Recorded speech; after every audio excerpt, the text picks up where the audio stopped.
Hi again. In this class, as I mentioned, we will see how to conjugate the verb poder.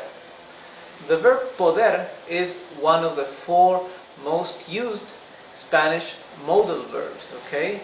So the modal verbs are those verbs that we have to use together with another verb. For example, the verb to want. I want to eat. I want to go, right? So to want is a modal verb and it is used with another verb, okay? So in the previous class we saw the 4 most used Spanish modal verbs, and poder was one of them. Poder means to can or to may, okay? And since poder is an irregular verb, we said that we will learn how to conjugate the verb poder, which is such an important verb in Spanish, okay? And so useful and necessary to build so many sentences in Spanish, okay? So we will see the simple present, simple past. This is what we call the present perfect. Then the future, 2 different kinds of future, okay?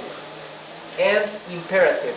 Imperative in the affirmative, imperative in the negative. Why? Because in Spanish there are 2 different conjugations in the imperative, whether it's in the affirmative or the negative. There are 2 subject pronouns that change, okay? You singular and you plural, okay? You can see how there is a different conjugation for these, okay? It's the same subject or person, but one is in the affirmative, the other one is in the negative.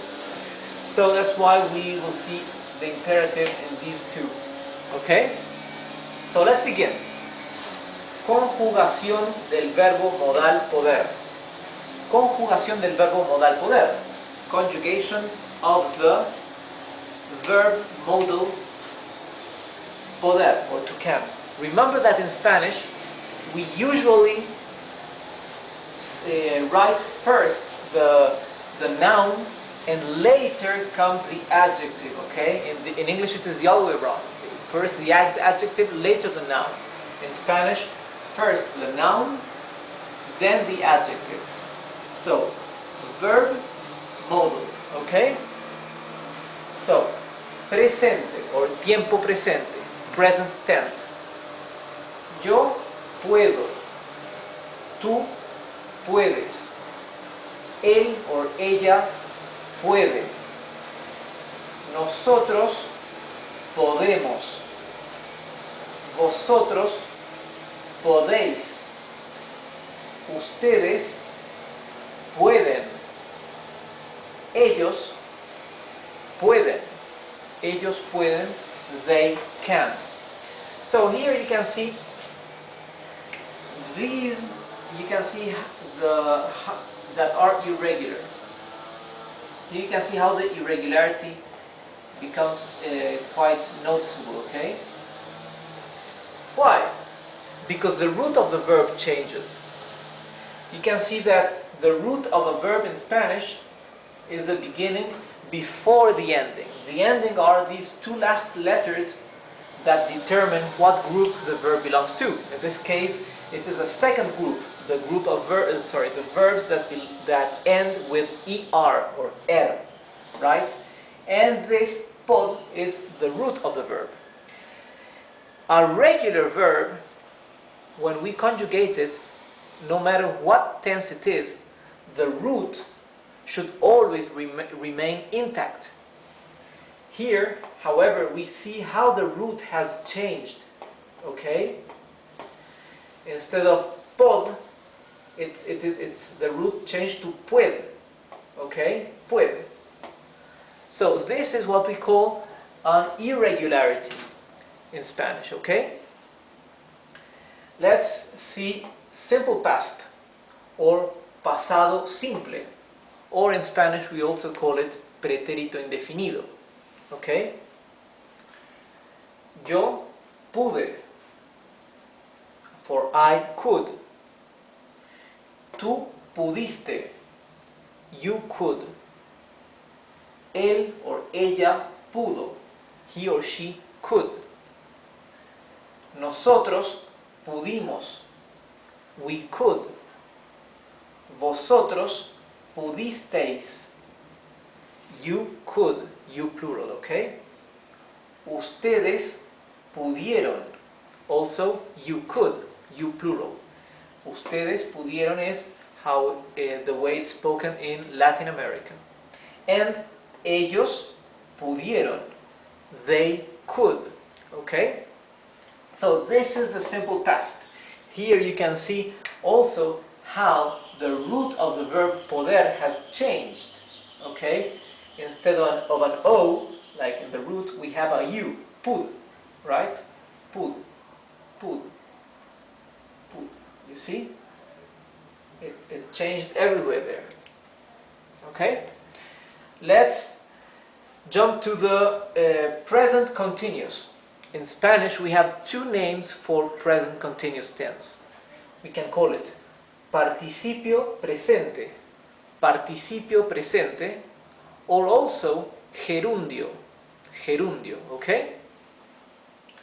So, in the present continuous, we have an auxiliary verb and the verb we are conjugating.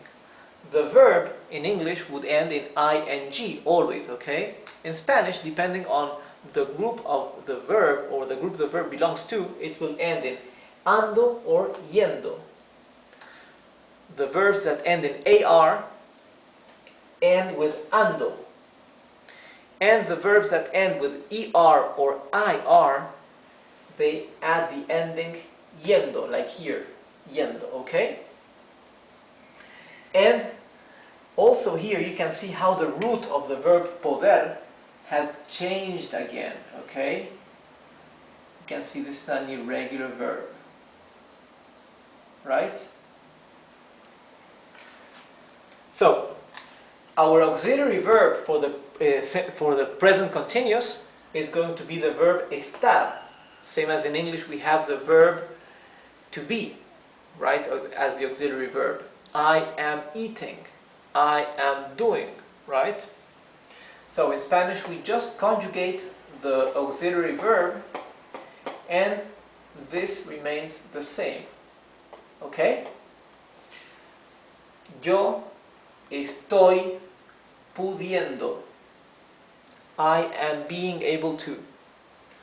Tú estás pudiendo.